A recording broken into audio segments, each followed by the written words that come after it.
કેમ છો ખેડૂત મિત્રો? મજામાં ને? આજે આપણે એક એવી ખેતીની માહિતી લઈને આવ્યા છીએ કે તમને પણ જાણીને ખૂબ જ આનંદ થશે અને તમને પણ ખૂબ મજા આવશે. તો આ રસપ્રદ માહિતી એટલે અત્તરની ખેતી. હવે આ અત્તરની ખેતી એટલે વળી કેવી તમને મનમાં વિચાર પણ થશે. તો આવો આજે આપણે આ અત્તરની ખેતી કેવી રીતના થાય છે એ વિશેની સંપૂર્ણ માહિતી જે ખેડૂત મિત્રો કરે છે અત્તરની ખેતી એમની પાસેથી તેમના મોઢેથી જ સાંભળીએ. અને સાથે સાથે જે એક મારી દિલથી વિનંતી એવી છે કે આપ સૌ ખેડૂત મિત્રોને મને ખૂબ જ સપોર્ટ મળ્યો છે, તો આવનારા સમયમાં આપ મને ખૂબ સપોર્ટ કરો જેથી કરીને આપણે જે ટાર્ગેટ છે કે 1 લાખ ખેડૂત મિત્રોને આપણી સાથે જોડવાના છીએ.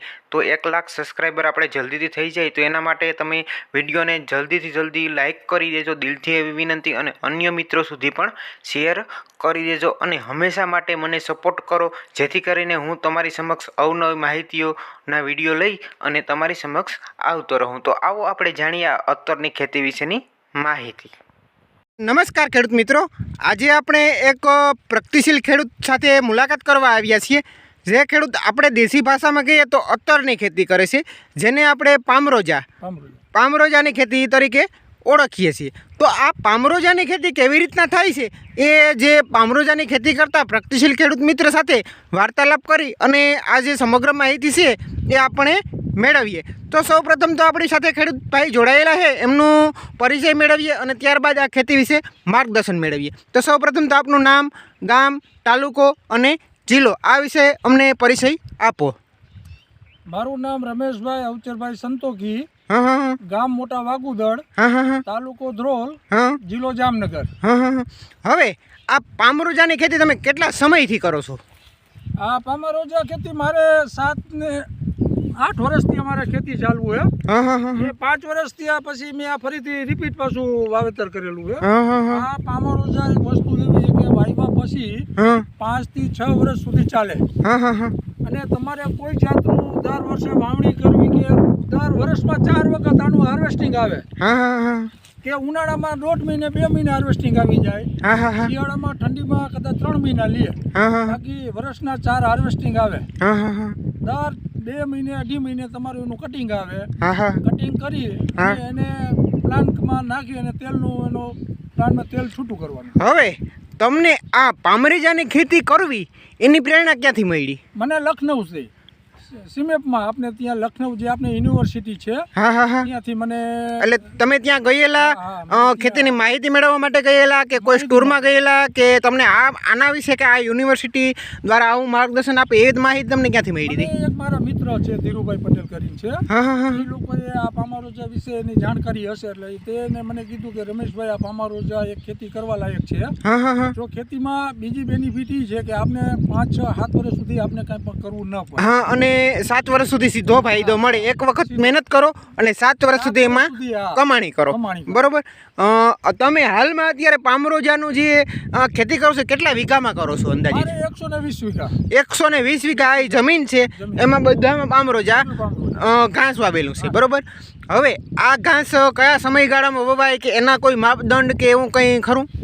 આમ જોઈએ તો આપણે એપ્રિલ મેના એન્ડમાં બધા આ ધડો કરીને વાવતા હોય, ડાયરેક્ટ બીજ પણ વાવી શકીએ. હવે તો કોઈ ધડો કે આના કરીને એવું કઈ નથી કરતા માણસોના લેબરના હિસાબે. તમે ડાયરેક્ટ બીજ તમે પણ વાવી શકો. એપ્રિલના એન્ડમાં આપણે વાવીએ એમ કે બહુ ધૂપ તાપ ન હોય, વધારે તાપ હોય તો પણ આ બરી જાય. અને ચોમાસાના નજીકના ઋતુમાં વાવતા હોય તો આપણે એની બેનિફિટ મળે ચોમાસામાં. એટલે મેજોરિટી એપ્રિલ મેના એન્ડમાં વાવેતર કરવાનું રહે આનું. હવે આનું બિયારણ વાવવાનું કે પછી બીજ વાવવાના? બિયારણ કેવી રીતના હોય, શું ભાવ હોય આના? બિયારણ હોય એ વાવવાના કે આના કટકા કરીને જેમ ઝીંઝવો સોપ એવી રીતના કરાય કે? મેજોરિટી તો આપણે આનું બિયારણ જ વાવવાનું રહે. બિયારણમાં આપણે સહેલું પડે. અચ્છા. બિયારણ અત્યારે આમ જોઈએ તો તેલના માર્કેટ પ્રમાણે બિયારણના ભાવ રહેતા હોય. તેલની માર્કેટ ઊંચી હોય તો બિયારણનો ભાવ ઊંચો હોય. કેટલોક ભાવ અને આનો બિયારણનો હોય? કેજીના આપણે 700-800 રૂપિયા કિલ્લાના બિયારણના. અને તેલનો ભાવ એની સરખામણી?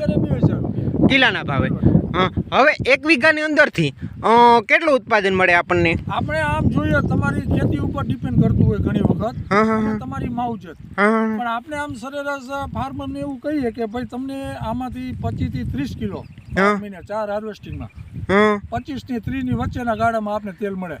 1 વીઘામાંથી 25 થી 30 કિલો તેલ મળે. 4 હાર્વેસ્ટિંગ આવે. એટલે કિલોનો ભાવ પાછો 2000 જળવાઈ રહે કે વધઘટ? એવું નથી, તો માર્કેટ પ્રમાણે કોરોનાના ટાઈમમાં 1200-1300 રૂપિયા પણ બજાર હતી. હાલમાં અત્યારે 2021. એટલે અત્યારે મંદીનો માહોલ નથી એટલે એનો ભાવ જળવાઈ રહેલો છે. એટલે હવેથી પછીની જે આવનારા સમય હશે એમાં આનો ભાવ પ્લસ થવાની શક્યતા ખરી? હવે આમાં માર્ચ મહિના પછી આપણે ખ્યાલ આવે કે આની બજાર શું છે. માર્ચના એન્ડ પછી આપણે આઈડિયા આવે. એટલે તમને માર્ચ એપ્રિલમાં ખબર પડે સાચું માર્કેટ. એટલે સરેરાશ આનો 2000 રૂપિયા ભાવ તો જળવાઈ રહી ને એક રીતના? આપણે નહીં કહેવાનું કે જળવાઈ રહીએ કે 1200-1300 રૂપિયા. મેં હમણાં આને કોરોનાના ટાઈમમાં 1300 રૂપિયા મેં આપેલું છે એ સમયગાળામાં. પણ આમ જોઈએ તો 1500 રૂપિયા જે પોતાના ફાર્મરની પોતાની જમીન હોય અને લેબર પ્રશ્ન ન હોય તો આ કપાસ મગફળી કરતા સારું એમ. એટલે વીઘે ઉત્પાદન કેટલું મળે આપણે અંદાજિત? 50,000. ખર્ચો બધો બાદ કરતા. એટલે ખૂબ સારી બાબત કહેવાય. અને પાછી આમાં એક જ વખત ખર્ચો કરવાનો અને સતત 8 વર્ષ સુધી 50,000 રૂપિયા જેટલું ઉત્પાદન મેળવવાનું, 8 વર્ષ સુધી સતત કોઈ પણ ખર્ચા વગર. હવે આમાં પાણી કેટલા સમય આપવાનું? પાણીમાં એવું કે તમે હાર્વેસ્ટિંગ કર્યા પછી તમારે જે કટિંગ કરી લીધું, કટિંગ પછી 2 પણ આપણે દેવા પડે કે જ્યારે 1 ફૂટનું થઈ જાય પછી પાણી ઓછું જોઈએ. પણ બહુ ઓછું પાણી, જેને કહેવાય ને પાણી આપણે મગફળી કપાસને જે પાણી આપતા હોય 50% ગણીને ચાલવાનું. અને બીજી આની માવજત કેવી રીતના અને શું કરવાની હોય? માવજતમાં તો કટિંગમાં યુરિયા અમે આપતા હોય ઘણી વખત. એટલે જેથી કરીને જે આનો છોડનો હોય એ સંપૂર્ણપણે વ્યવસ્થિત રીતના વિકાસ થાય, એનો વિકાસ થાય, ગ્રોથ થાય. માટે થઈને અમે યુરિયા કે એક હાર્વેસ્ટિંગ એક બાજુ એટલે કે 50 કિલો અમે નાખતા હોય. કેટલામાં એ 25 કિલો 15 ગાડામાં નાખતા હોય. એટલે 1 વીઘામાં કેટલું જોઈએ યુરિયા ખાતર? 1 બેગ નાખીએ. 1 વીઘે 1 બેગ નાખો. એટલે 15 ગાડામાં 25 કિલો અત્યારે નાખ્યું તો 25 કિલો બીજા પાણી પાયા પછી નાખતા હોય. હવે આની રોપણી અથવા તો વાવણી કરીએ તો આનો અંતર 2 હાર વચ્ચે કેટલું હોવું જોઈએ? અમે તો 27 ના ફાંડે વાવી છે. વચલો ગાડો જે રહ્યો 27 નો, એટલે ટ્રેક્ટર ચલાવવામાં રીપર ચલાવવામાં મજા આવે, જેથી કરીને ટ્રેક્ટર આપણે ચા ઉપર ન હાલે.